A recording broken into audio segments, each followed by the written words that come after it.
while since we've had a band as well color coordinated as the band that's in our studio right now, ladies and gentlemen. 100% in black from head to toe. Please welcome AFI back to KROQ. Thank you. Thank you. What's up, men? Bean, look, I got color.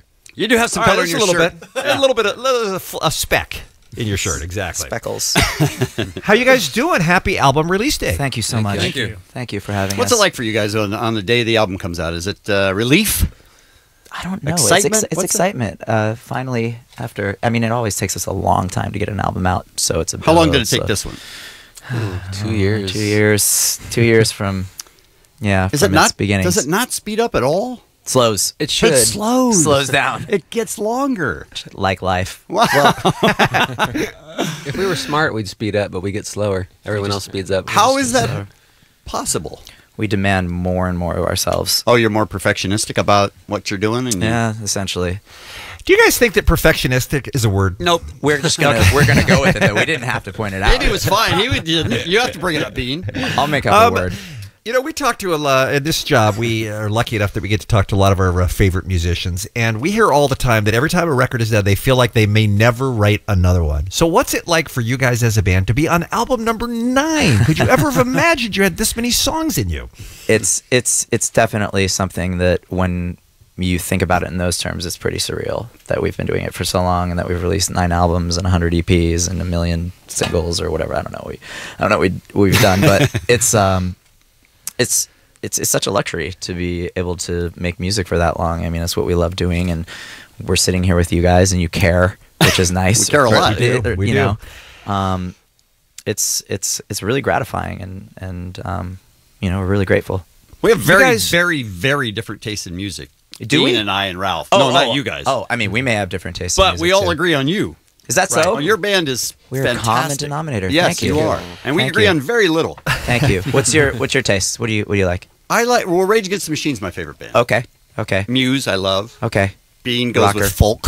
Okay. I'm really more of a Taylor Swift Spoken man word. myself. Me too. Me too. Thank Bean. you. That's where I go. Because Trouble she when you rules. walked in. I couldn't hate her more. Forget about She's it. the best. I couldn't hate her more. You're mad at her. Did you hear her new? Did you hear her new song yesterday, Davey? No, the one is that came it- out, is Sweeter it- Than Fiction. Oh, it's so good. It's so 80s. You'll love it. Oh, I want to hear it. You'll love it. I want to hear it. I'm going to step out. Kevin's like, I'm leaving. I will pay you $1 million to do a Taylor Swift song this morning instead of one of yours. Yeah, we'll do it free of charge. When you guys write in the same room? You guys write the songs together? Yeah, I mean, it starts with Jade and I sitting in at least this one in a very, very small room. This room half the size of And this. Jade starts the music, and then... And yeah, like it can be, sometimes Jade will bring in a complete body of music from front to back, and, you know, that'll inspire me towards the top line, or sometimes we'll start from scratch and, you know, he'll just play a riff. And then do you start with the melody and then later Edwards? Yeah, absolutely. I mean, there's a lot of people write in so many different ways as far as lyrics go. I was talking to Jim Ward. We were in, where were we? El Paso, Hunter? Is that right? Yeah. We were at Jim from At the Drive-In, and he was talking about the Sparta record he was working on, and he was saying that he writes free-form lines, stream of consciousness lines in a notebook with pen and paper. Do you think you could do it that way? No, well, the way we write it would be impossible. That's like Bob Dylan style, though. Yeah. I mean, of course, he sits down with the guitar and then fits it in, I suppose. But no, for me, it's the top line comes first, and then the lyrics come afterwards. Jade, have you ever come up with something you think is genius, and he's just like, not feeling it? No, he's always very game. Oh, I really? could play the craziest thing, and he would try his hardest, even if I was messing with him. And he would be game to try, at least to try to make it work. Which he has done, and then I feel silly.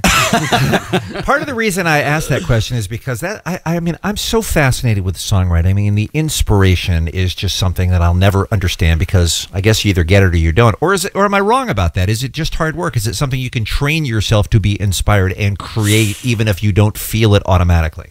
It's both. You know, like our first single off this record was something that just came to me and came to Dave at the same time, and we just sat there and wrote it in 15 minutes.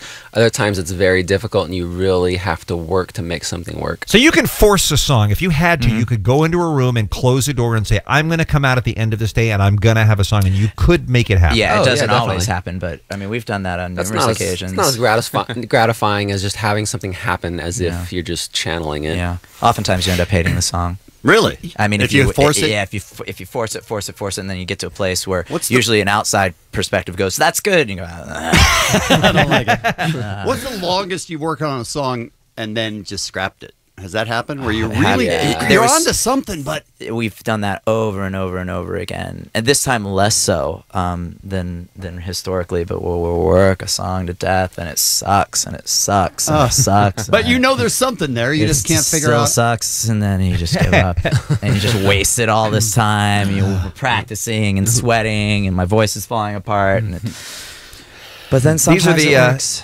these are the voices of the guys in AFI here on the Kevin and Bean Show. Davey and Adam and Hunter and Jade are all here in our studio. They are in town this week for a bunch of reasons, not the least of which is to play KROQ Today, because the album comes out today in stores and available for download everywhere, called Burials. You also have a couple of shows this week that we're going to give away some tickets for right now. Oh, great. You are playing tonight at the Fonda, correct? Correct. And then Friday night, you're going to be playing at the Fox Theater in Pomona. We're giving away tickets to both shows. If you want to call right now at 1-800-520-1067. We'll take 4 winners that are AFI crazy fans at 1-800-520-1067. How much of a tour are you guys doing on this record this time around? As much as possible. We've done about a month. We've done 8 weeks now. Yeah. How much you have planned into the new year? Did you hear what I said?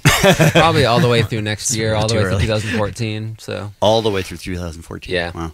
How do you guys go about deciding who to put on as your opening act if you're the one who gets to choose that? We really, really try to bring bands that are authentic and genuine and inspired, and present our audience with something good. It's always been our effort to do that, and in this case, this time on the road, we really have the luxury of having 2 great bands who are filled with both great people and true artists, both LA bands. The first is Coming, and the second is Touche Amore, and it's Cumming's first tour, and they're a great, like, no wave, dark noise, late 70s CBGBs meets Black Flag meets Joy Division, and then Wow. Did they know you? Did you know anyone? Yeah. They did.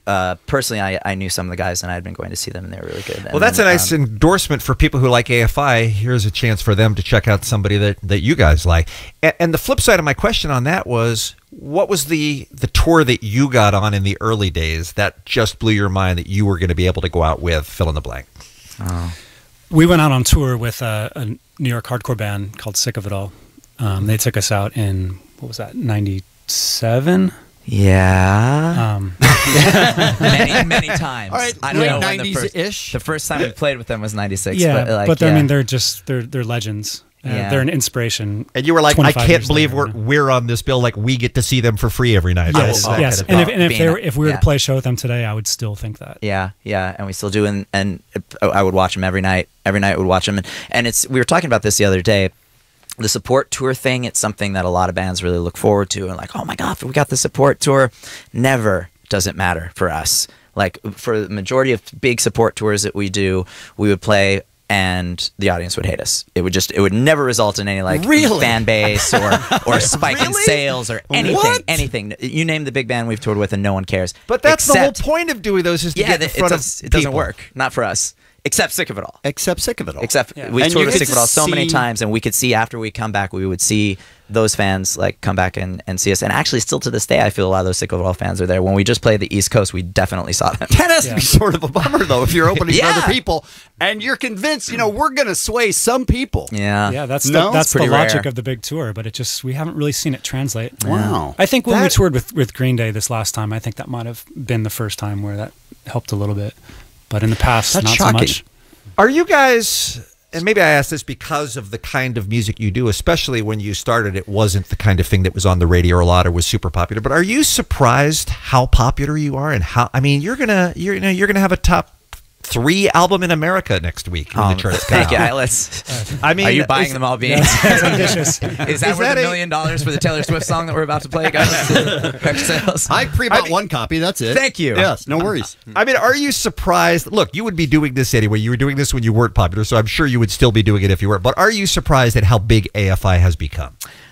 Yes. To get to the root of the question, yeah. I mean, when we started, as you pointed out, especially what we were playing when we were started, really gave no chance for any sort You of... were begging people not to listen back Yeah, then. essentially. Yeah. I mean, really, like, we were so unlistenable in the mainstream sense of the word. And Unlistenable because you were in your own space? we were just... And you weren't like anything else? I mean, just relative to something that would be played on the radio, or eventually, the way culture shifted, and we grew. I mean, we were playing hardcore. We were a hardcore band, and that was what we wanted to do, and we've always done what we wanted to do. It's just at some point, what we wanted to do attracted the attention of a lot more people than we ever expected it would. Especially if you start that way and Totally feel like you're missing the masses. Well, we never intended to. Right. I mean, You were happy with what you were doing. We never really solicited it. But Yeah. it wasn't getting the masses to you, and you go, well, No. all right, that's our deal. Yeah, and they turned, at one point they turned towards what we were doing, and that was, I mean, so great, and it still is great, because we do want people to hear our music, and we still to this day want anybody who might appreciate what we do be exposed to it and make that decision whether or not they want to participate in what we're doing. Well, if you're looking for something peppy, how can we not recommend an album called Burials with a song called I Hope You Suffer as the first single? I mean, this is the feel-good group of 2013 as far as I'm concerned. Perfect for the holidays. Yeah. Perfect for Christmas. Does it mean that I'm sort of happy when lead singers go through hard times? Yes. Because it produces such great music. Yeah. It is insensitive little of mean. you. I'm It is sorry. insensitive of you. I'm sorry. So we wish you pain, I guess, is what Kevin's message is. I appreciate the implied compliment. It there. is a compliment. It was meant to be a compliment. Yeah, thank you. I'm glad you like the record. All right, well, we're going to eat up every last minute of your time if we don't let you get into the other room here. AFI is here. The album is available everywhere today. It is called Burials. You must own it. Of course, afireinside.net is the website, on Twitter, @AFI. We're going to send you through the glass there. You guys are going to do a couple of numbers for us, right? Woo. Yeah. Killer. See what happens. Fantastic. Let's do it. Some live music now from AFI.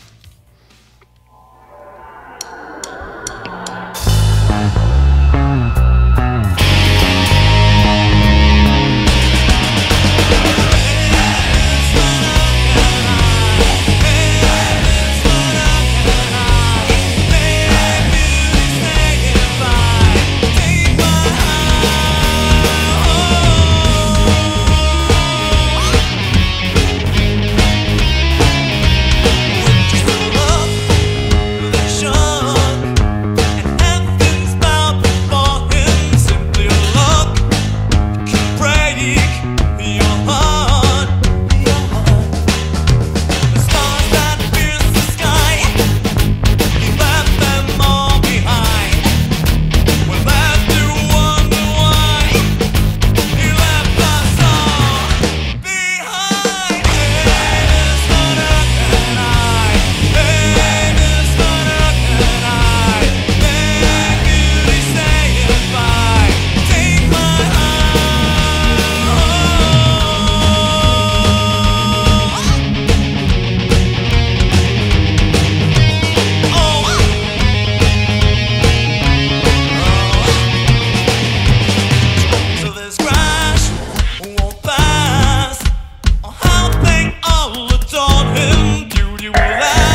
live music from AFI. New album today, Burials.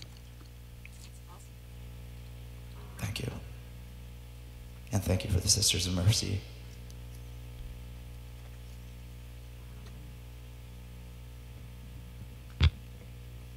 And we're going to play a song off of Burials called 17 Crimes.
Come on, live music from AFI right there. There you go. That is one of the outstanding new songs on the new record called Burials, available for download and in-store everywhere today from AFI. Thanks to Davey and Adam and Hunter and Jade. You guys are the best. We appreciate you stopping by KROQ today.